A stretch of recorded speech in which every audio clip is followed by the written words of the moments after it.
What's up, guys? Okay, yes, I have the chicken today. Yes, Motoloop has given me a great discount on this chicken helmet, and I suggest you should get one. Why did you ask? Because it's so cool. You know, it gotta be cool out here. No, anyway, I'm just kidding. Yeah, guys, so I got this new chicken helmet cover. One of my three new ones that I got. So I like this one. It's really bright, I'll tell you that. And a lot of people are like, oh, you're the chicken man. Like, yep, I'm the chicken guy. I can't wait till Popeyes open up. I'm going there with this and order some chicken. I think that'd be, I don't know. I gotta try it one day. But yeah, so I'm out here. It's so windy. Man, it's so windy. And it's crazy because one of the videos I recently watched was Soccer Cruiser talking about bikes and the wind and things like that. Or, no, actually, no, he was talking about people's weight on bikes, the weight of the bikes and stuff like that, and the heavy bikes versus the light bikes and things. And one thing he did forget to mention that I want to kind of say is that having a bigger bike and a heavier bike does help you out with the wind, because when the wind hits you, and especially hits you hard, if you have a light bike, it will push the heck out of you. But me, on this bike, yes, I get hit with some wind, but by my bike being heavy like it is not that bad.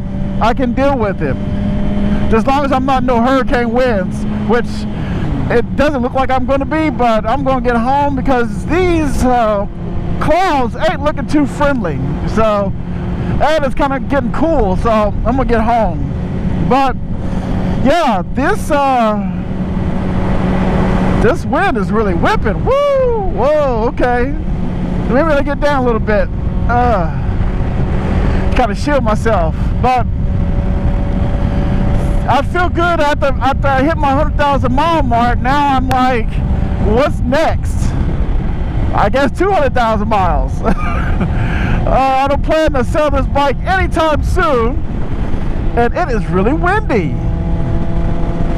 Whew. Okay, so I wonder if you go faster in the wind, does that help you or is it going to hurt you? I think I'm going to just chill, because if I get blown off this bike, I don't want to be going fast doing it. But yeah, so this is just a random video, just nothing in particular I want to talk about right now. But you know, one of the things that I've been thinking about is the simplicity of riding. Like, I feel like a lot of people have lost that art of wanting to ride your bike. Everybody's all about speed and all about the newest bike you got and all about what's the new thing that comes out. And a lot of people have forgotten about just ride your bike, just to get out here and be on these tubes. I think a lot of people forgot that feeling. And I feel like if you could go back into time and you could see who you were then and who you are now, I know that people's riding style has changed over the years, but I wonder, when they were starting off riding, would you be at where you are now? Like, did you ever think that, oh no, you know, when I first started riding, I never thought I'd have a 1400, or I never thought that I would be able to do wheelies and going 160, 170. I wonder, do you ever think that when you first started riding? Me? No, I never really thought that. A lot of people get bikes because they think it's a chick magnet, and that, you know, they're badasses and the people are gonna like them more because they have a bike. And I guess to a certain degree it probably does score well with the ladies, but I never personally got this motorcycle for the women at all, because I mean, you can only carry one anyway. It's not like you have a car where you carry full of them, you know, a gang of them. But I just never was really that guy that was like, oh, I'm gonna get a bike because I want the women to, you know, I want to impress the women. And I feel like a lot of those people, a lot of guys do that. Me, nah. I just got the bike because it was just fun. It looked fun. When I first started riding, it's actually, to be honest with you, I was the person that would tell people, oh man, bikes are dangerous, you should never ride one. Because a long time ago, my mom, when I was growing up, one of her brothers died on a motorcycle. So she always told me that having a motorcycle is dangerous and it'll kill you and it's bad. Like, what do you call it? Like, what's his face? What movie was that? You know, movie Adam Sandler. It's a Waterboy, where he was like, you know, the mother was like, you know, just, you know how that movie was. So that's what I thought. So I was always against motorcycles. I always was like, no, I'm never getting a motorcycle. It's bad, dangerous. What changed my mind was an ex-fiance of mine, and that's about years and years ago. She wanted a bike, and I was like, no, they're dangerous. But I had, you know, grew up by then and stuff like that, and I said, well, before I just say no, it's dangerous and just be like that, I said, well, let me just see what's it about before I really say no. And so at the time, I had a friend of mine who had a bike, and I rode in the back of his, which I know that's a no-no now in the bike community, but he let me ride in the back, and then I was like, wow, that's kind of cool. And then he let me ride his bike, like actually drive it, because I knew the concept of the clutch and the shifter and all that, because I always drove 5 speeds. So, I mean, I learned really quick, like really, really quick. And then after that, I was done. I was hooked. And when I mean by hooked, I mean hooked. I had to have a bike. I think I literally went out and was searching for a bike, and I found a bike. It was a 1989 Kawasaki EX500. And let me tell you, the bike didn't run. I only bought it for like $300. It had no title, and I didn't care. I wanted a bike that bad, like that bad. And what I did was this. I can't believe I'm telling you guys this, but now this is back in the day, okay? So this ain't now. I'm talking about back then. I took the bike. Now the bike, I got it running because it only had 2 carbs. Figured it out, got it running. It had like 3 different color fairings. Like, I think it was blue and red and another color, and I think green.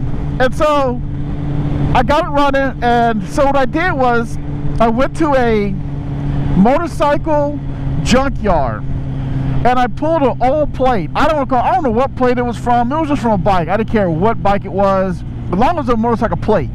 Then what I did next, I went to some random car, and now this was in like Kentucky. And so in Kentucky and like Georgia, that you have, whoa, that wind, woo.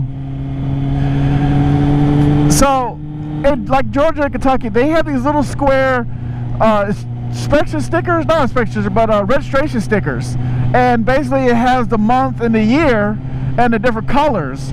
And you put that on your license plate, and that shows that you have valid registration. Well, I just went to some random car, I didn't know what car it was, and I would take an X-Acto knife, and I would gently peel it off, like peel it really nice and simple, and just, you know, took time at it, and pulled it all the way off enough where, and then make sure it doesn't break, because those are really like flimsy. So a lot of times I would find a car that would have a thick one. Like, a lot of times people would just put over, you know, their sticker, put over one, put over another, and over the years, if they don't take them all off at one time, they tend to be really thick. So it was really easier to pull off those kind of stickers. So I'd pull it off, and then I would glue it onto the plate that I took from a junkyard, and I put it on my bike, and I'd ride the hell out. I mean, go on, just ride. I didn't care. I wanted to ride, and man, when I mean I rode. Now, yes, I got in trouble for a few times doing that, because I would get pulled over for speeding or doing something stupid, and then what happened is that they would run the tag, and the tag would come from a totally different bike. And the thing is a lot of cops don't know what bikes, or what models and stuff on bikes. You might have a few that don't, but a lot of them don't know the difference between a Ninja 650 and a Yamaha R1, because they really don't know what the different style bikes. So sometimes I could have got away with it, but the only thing that really messed me up was there is a little number on the bottom of that sticker, and that little number would be the license plate of the vehicle that it is registered to. So the registration sticker would have to match up with the plate that's on your bike or car.